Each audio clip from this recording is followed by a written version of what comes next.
Hey, it's Chronologically Gaming, the only channel that's perpetually retro because we're playing every video game in order of release. We have done it. We finished all the video games we found the definite release date for November 1982. And now, we don't know when these games were released, but we do know it's sometime in November 1982. Here we are. The last game that we could find a definite release date for was Roman Empire on 3 different home computers. Let's see where our next game takes us, and mind you, it might get bumpy. Our next game is Ace Racer for the Sharp MZ. Let's check it out. This has no information except some screenshots that I made myself. That's how hard it is to find. Let's pop in and play Ace Racer. This is solo software sometime in November 1982. And when I say Sharp MZ, I'm just talking an umbrella term across all the Sharp MZ systems. If you look around the outside, it's Sharp MZ 80K. There's also the 80B, the MZ 700. Like, it's just everything from the Sharp MZ. We are not waiting for this computer to load.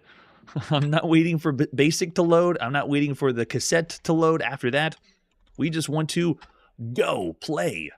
Yeah, wait, that was so fast. Did everyone catch that? It just went through the opening, the title screen, and the instructions all for the game really fast.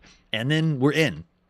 From what I gathered from that flickering of graphic, it looks like it was character set mode, and it's a racing game where we're going to just be, moving down while the screen scrolls. But nothing is responding.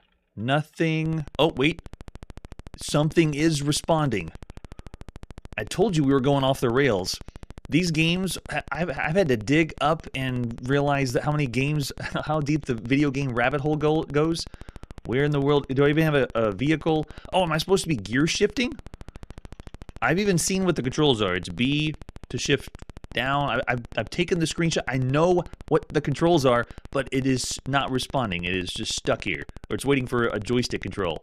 Or the game's just responding very, very slow. Because we're playing on a very obscure home computer. I'm probably going to give it one more second and then just consider it broken. Yes, it might be, most likely.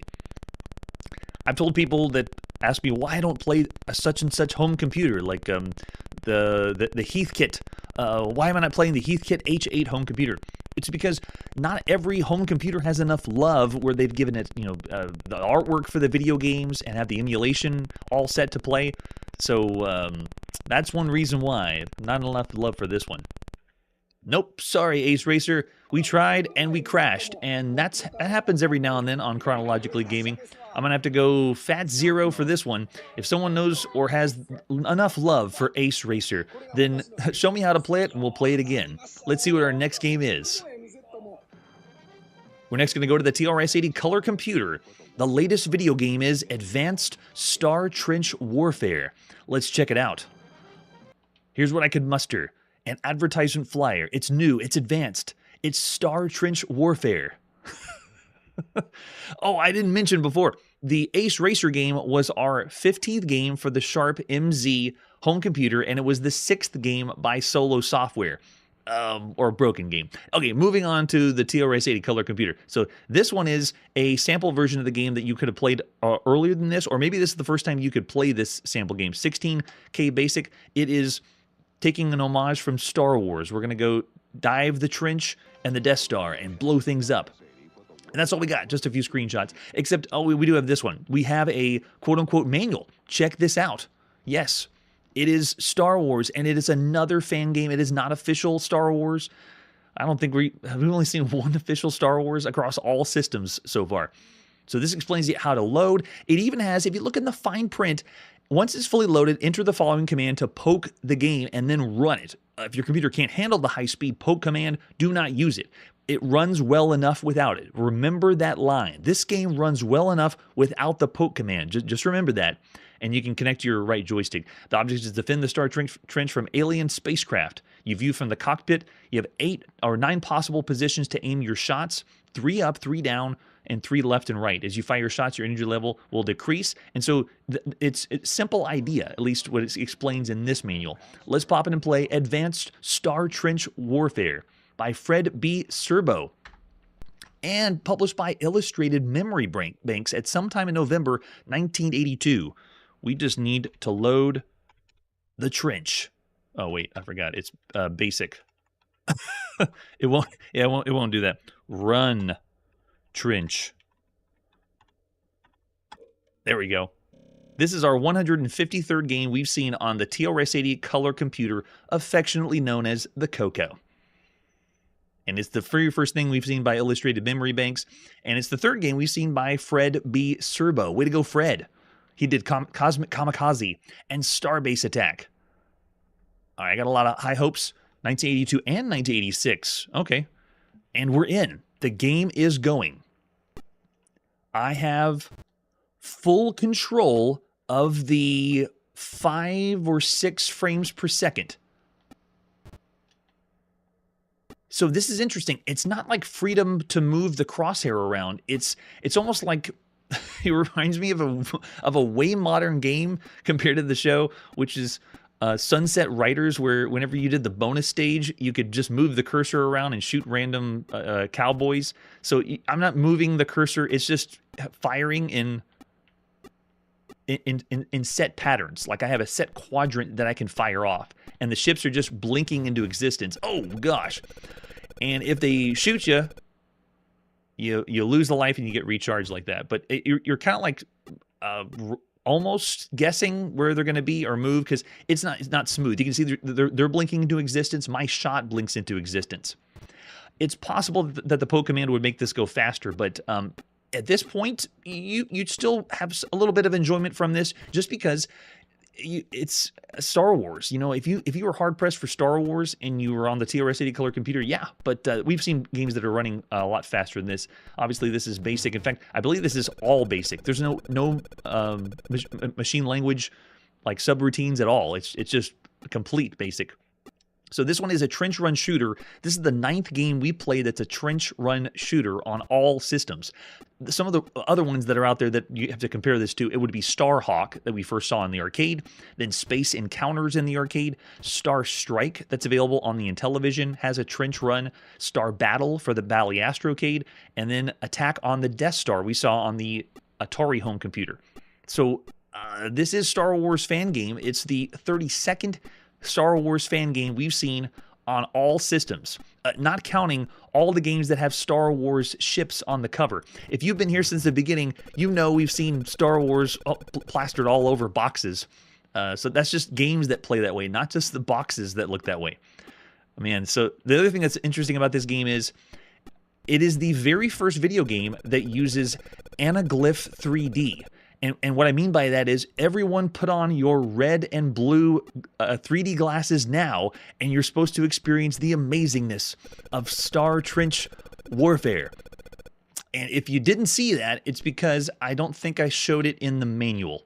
It says it down in the bottom left. Oh, it didn't show up. Never mind. Here. There. It showed up in the bottom left of the manual. The screen... this game has been designed for enhanced viewing using 3D glasses that are not included, but you need to use them to fully enjoy the game. So if you're not fully enjoying the game, it's probably because you don't have your 3D glasses. That's why. All right, so I'm going to go ahead and quit it there. If I can quit it there. There we go. Okay. It just had a moment to think about going to the manual, apparently. So I'm slightly enjoying it, but apparently I'd enjoy it more if I had my 3D glasses. Yeah, isn't that interesting? Up to this point, we've had no video game advertise or say anything about anaglyph 3D. This is the very first time. Now, in all the video gamedom, we've already seen stereoscopic 3D. There is Sub-Rock 3D that Sega did in the arcade. That already exists in the arcade. So I'm sure we're going to see more video games that say, put on your 3D glasses and you can play more games like this. But cool that this is the very first we've ever seen. Everyone find a video game that advertises or says something about using 3D glasses before this. Otherwise, I'm just going to say this is the very first one right here. Oh, the sound is it's just a tiny little blip. It is the tiniest. The sound effects are almost non-existent, but yeah, there's supposed to be some sound. I must be talking over it. Yeah, using the analog joystick, it's not really doing it justice. There's other games that could be better than this. All right, there's our taste of Advanced Star Trench Warfare. Now, you had the experience. If anyone wore their 3D glasses, you probably would give you a better rating than the rating I'm about to give. But of all the games you could play across all home computers, all over the world, right now in November 1982, over in the chat I see Brad throwing out 3 stars, or pretty average for the time. The slow frame rate, I really wouldn't want to call it average, because it needs to be poked to sped up, and I see like a 2.5 that's out there. I'm not even going to be as kind as that. Feeling the analog joystick already with the drift that it could have, I'm going to have to go lower. Here we go. I'm in Marshall's territory. I'm going to go 2 stars of all the games you could play, which means I consider this bad, but it's the best of the bad. All right, after that, let's see what our next game is. We're next going to go to the United Kingdom and play on the Sinclair ZX81. This is Adventure C, the Ship of Doom. Yes. We've already seen Adventure A, the Planet of Death, and we've seen Adventure B, the Inca Curse. Now, this is our very first time seeing Adventure C, the Ship of Doom. The publication history for this game is pretty complex. It was originally released on the ZX80. Does anyone remember the ZX80? No one does. It's so old that I'm referring to it as the ZX80 because it's a predecessor to this, the ZX81. It came out first on that. We did not see it because it was a hobby computer. We've only seen a handful of games on the ZX80, but then it was released on this one, the ZX81 by Arctic as Adventure C. It was ported to the ZX Spectrum later. We're going to see the ZX Spectrum version too. Arctic would use the subtitle Ship of Doom as the main title, like this one. So this box is actually kind of a later release. It was also released in Sinclair branded packaging for the ZX81 and ZX Spectrum. The original version of this game was subtitled Alien Spaceship rather than Ship of Doom. This game's old. I mean, look at that. You need 16K RAM, and it is on a cassette tape. Yes. Yeah, thanks, Marshall. If everyone knows what the ZX80 is, when we first saw it on the show, I called it the ZX80 just for fun and said, moving forward, I'll call the ZX81 the ZX81 and the ZX Spectrum. But sorry, the ZX80 doesn't get to be called Z. It doesn't work that way. So this is another alternate box for the ZX81, still titled the Ship of Doom. But the very first time you ever saw this box was most likely this one. It was just called Adventure C. This is the old school looking box. All told out. Or maybe this one's the old school box. I know, I just find tons of captures of boxes. I really enjoy collecting and finding all this digital information for video games in the United Kingdom because the United Kingdom loves preserving video games. You try to find this stuff from Japan at this time, like 1980, 81, 82, you can't find anything. It's so hard to find scans, but in the UK, you guys do a great job. You can find whatever you want. So here is the map that most likely you made yourself when you played this game. Thankfully, you can go to places like the Solution Archive and find all the answers for everything for all these adventure games, and this is the entire map. So actually fairly complex because this is Adventure C. It's far more complex than Adventure A or B. This is the 87th game we played on the Sinclair ZX81. That's our loading instructions for our cassette, and that's all you need to know. Let's pop in and play Adventure C, The Ship of Doom by Charles Cecil and Arctic Computing at some time in November 1982. Way to go, Charles. The third game we've seen by Charles and the 19th game we've seen that Arctic Computing had anything to do with. All right, so this is all text. Prepare to be read to, because when you played this, you most likely just read it in your own head. And you see at the top, it's called Alien Spaceship here, because that's how it was first called on this micro. All right, you have to find the control button and free your ship. We didn't really read the story, by the way. Everyone gets into the lore of the game. This takes place where your ship is under control, like an attractor beam of an alien race. You're on your ship and have to get to the control button and free your ship. There's a problem, though. There's something that is preventing you from getting and pushing the control button, so you have to release that. It's kind of like the force field that Obi-Wan Kenobi had to turn off. That's what you got to do. Good luck. Dedicated to Chris and Gator, press any key to start. All right, do we want to restore a game? You can save your game. No, we are starting a brand new one. You're in your spacecraft. The exit is south. You can also see an escape button. Tell me what to do. Oh, wait, so here, push that button. That's the escape button. The escape button's useless as graviton beam is still holding. So we have to release the graviton beam, and then we can finally get out of here. Okay, so tell me what to do. All right, let's go south. It understands single commands, so we don't have to type in the whole word. You're in an alien airlock. There's a large round handle, and exit is north. Tell me what to do. Turn the... Oh, wait.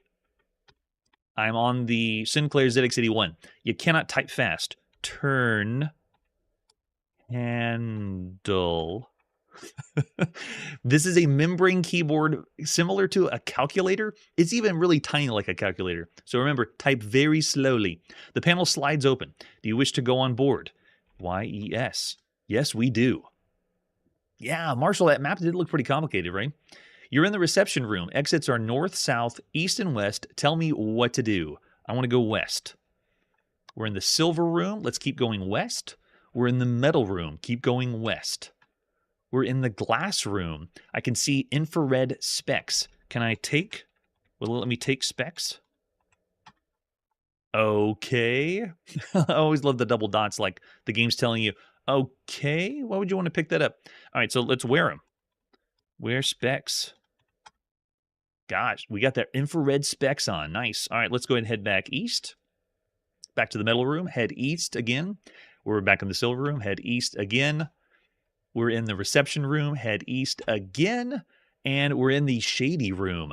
Now that we're in the shady room with the specs on, we can see a square micro battery. All right, so tell us what to do. We want to take it. Too fast. Slowly take that battery.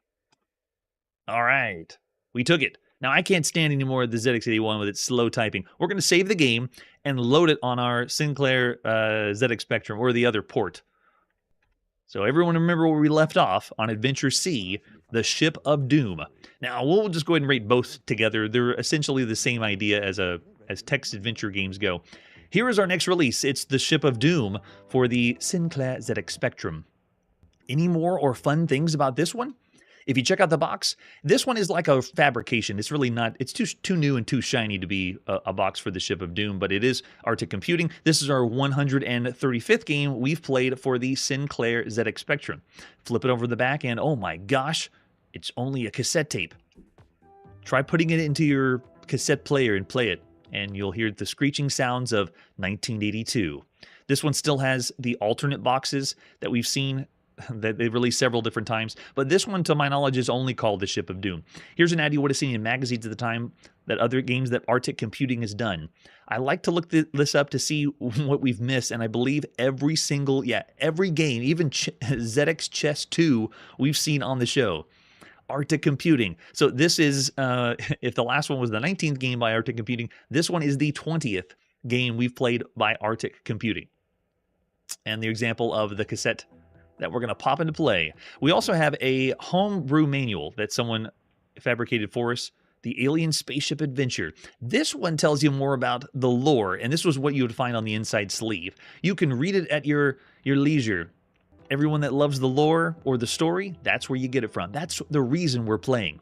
This one was released several different ways, actually. Arctic did the 1982 one, and then there is a remake that was done by Incentive Software later. The Incentive Software remake is a graphic adventure game, so we might see that one in 1986 if we ever get to 1986. And there's also one by Sinclair Research that's a re-release as well. So we're actually going to be playing the re-release, so it doesn't look exactly the same. If you play the Sinclair ZX Spectrum version right now, like it looks just like the ZX81. So this one looks slightly updated, but there is no graphics. Don't expect any pictures yet. You don't get that until 1986. Here we go. It's the Ship of Doom. Charles Cecil strikes again at some time in November 1982. Cecil? I'm sure you can help me pronounce your name correctly. All right, so here we go. You can see that they changed the font. It looks very high-tech and sci-fi-ish. And we got yellow now because we're on the Sinclair ZX Spectrum. If we played the first version, it would look identical to the ZX81. It's white background, same text, everything. So I'm helping everybody out. All right, so now what I'd like to do is to load. I do not want to do the same thing we did before. Let's load where we were before. We got the cassette loaded up. We got our battery. And now what do we want to do next? Let's go ahead and head west. We are in the reception room. Exits are north, south, east, and west. What do we want to do? Go south. We're in the empty guard room. Let's go south again. We're in the long corridor. Go south again. One thing I want to point out is notice how the description of this text adventure game is not as complicated as something that Infocom does. When I played the Infocom text adventure games, there was walls of texts and paragraphs. You had to read, and they had descriptions that were through the roof. This is very, very more simplistic than the other things. I know, right, Marshall? I knew we've seen that font somewhere before. Okay, so we're in the corridor. We can see a silver rod with a square slot. Get rod. In rod we trust. Okay, tell me what to do. Now, insert the battery. Now you're going to see some of the puzzling puzzles that we get from the United Kingdom. I have with me the following. Infrared glasses, which I'm wearing, a sonic screwdriver. Tell me what to do.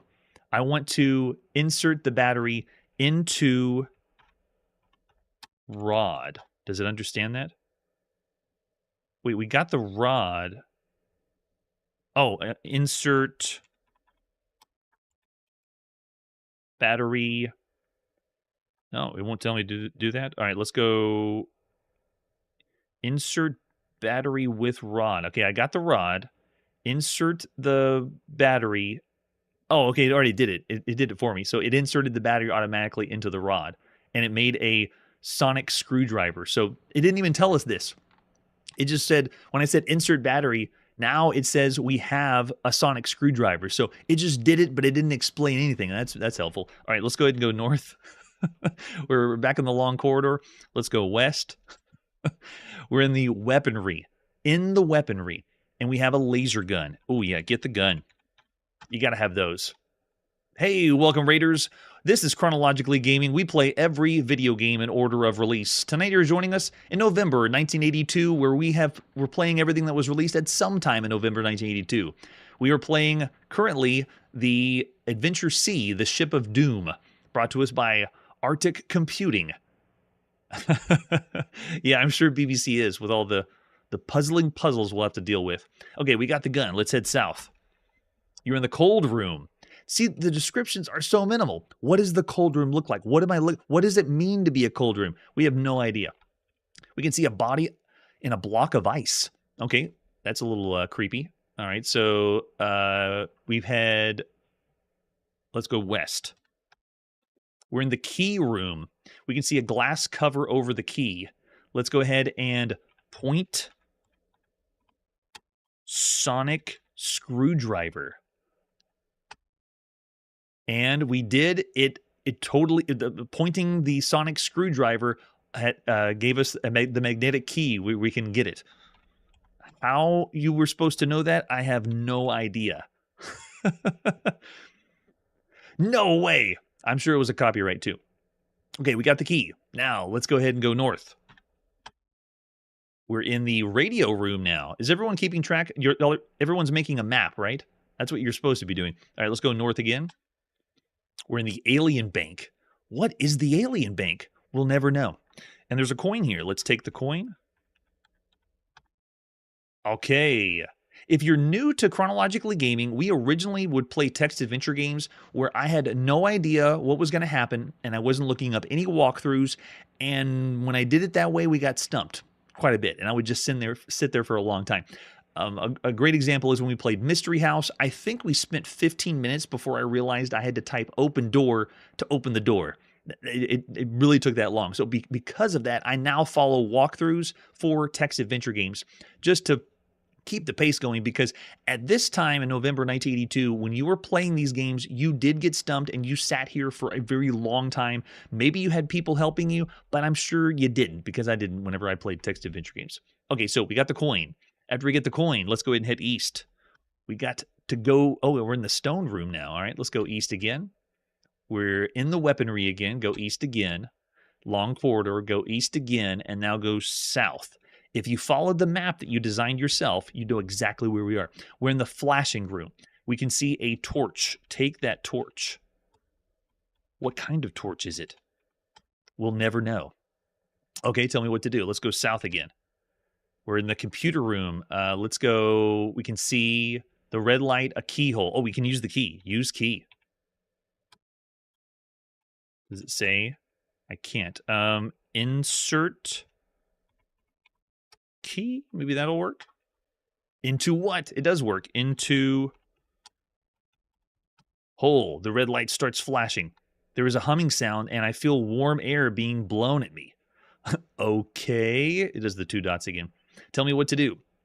Go west. So now they've got warm air blowing. I bet the frozen ice cube is going to happen there. And then go north. You're in the window room now. We can see a hook here. Let's take that hook. So I'm already getting vibes of very simplistic gameplay. I was expecting Adventure C to be way better than A and B, but Adventure C is pretty much the same fare as what we saw before. This is not as complicated or as impressive as other text adventures or interactive fiction games that you could be playing right now. All right, we got the hook. Let's head east. You're in the flashing room. Let's go ahead and head north. You're in the log room. Man, there's so many different rooms. But at least they're giving us some description that's simple, because you can just mark it on your map that you're writing. All right, so after the log room, let's go ahead and head west. We're in the long corridor. Go west. We're in the weaponry again. Go south. We're in the cold room. We made it back. Okay, so now the warm air has melted that block of ice. Now in this room, there is a body in the block of ice. There is a humming sound, and I feel warm air blown at me. Tell me what to do. All right, let's just keep looking. We're in the cold room. We can see a pool of water, a little girl, and a hidden door. So that means we melted someone, a little girl that was in a block of ice. And so now you have the ability to spare the little girl or kill the little girl. And now I'm going to leave it up to the chat. Everyone that's watching the live show right now, do you want me to kill the little girl or do you want me to move on? Now bear in mind, the little girl is like a zombie, like vicious and can strangle us. So it's not a defenseless little girl. We're talking about like an infected problem. No, I don't think we can just take all. But regardless of whether you think the little girl is a danger or not, I can let everyone know if we want to kill or save. I gotta save and a kill. Darn, I need one more vote before we decide what happens to annihilate. Okay, that works for me. Kill girl. I don't want to get bitten by a zombie girl. Okay, what? That was the description? That's what we get for killing a girl in a video game? This is terrible. Yeah, it's possible that she might just be strangling us later in the game, and I don't want to have to deal with that. Yeah, chat is vicious. All right, so there you go. That's the taste you got of the Adventure C, the Ship of Doom. Now, for both versions, I'm going to rate... this version is the same. There's no graphic elements or pictures for any of these. It's just straight text. Everything you can see up to this point, I'd still say this is fairly standard. The complexity of the puzzles isn't too bad. It's still a little cryptic, but you notice how big the map was. That was a plus. So I've rated some of these games that were even more simplistic, even some that were made for kids, about 2.5 stars. But I see a 3-star out there. And, Marshall's going 2. I would say this one's still a 3-star. And also, people got a lot of love for this one, the sci-fi theme. We've already seen Infocom's Starcross, and so playing a game that takes place in a sci-fi setting, an adventure game, is a fun premise. So I'll say for both 3 stars. Yeah. Whoa, someone was rating that, I guess, way too high. All right, there you go. The Ship of Doom, the sequel that no one really asked for, and we got it anyway. And now it's time for us to put the video game playing on pause.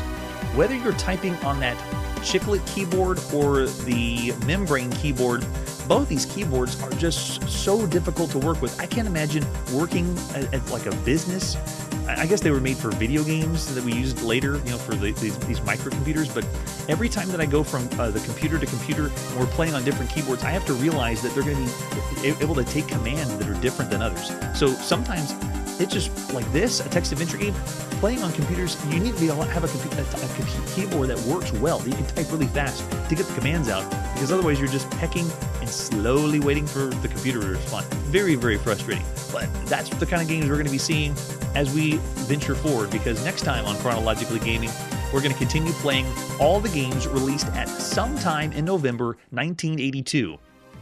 Checking out the coolest game by Hudson Soft so far, and a completely original game that has me stumped. Prepare to be confused. That's it for today, and like I always say, if you're a developer and it's 1982, you have to create a text adventure game first. That's the law. Hey everybody, thanks for checking out the channel and joining me on my quest to play every single video game in order of release. We'll be streaming live every weekday at 9 p.m. Central, so join us and let us know if we missed any games along the way.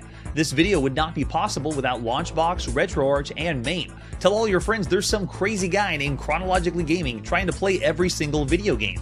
We have links down below that'll send you to places like our Discord and Patreon, and one that says all the video games we've ever played. If you go there, it's a list of everything, and you can click right to the game you want to see. Chronologically Gaming is the name to look for. We are perpetually retro, and we will catch you next time.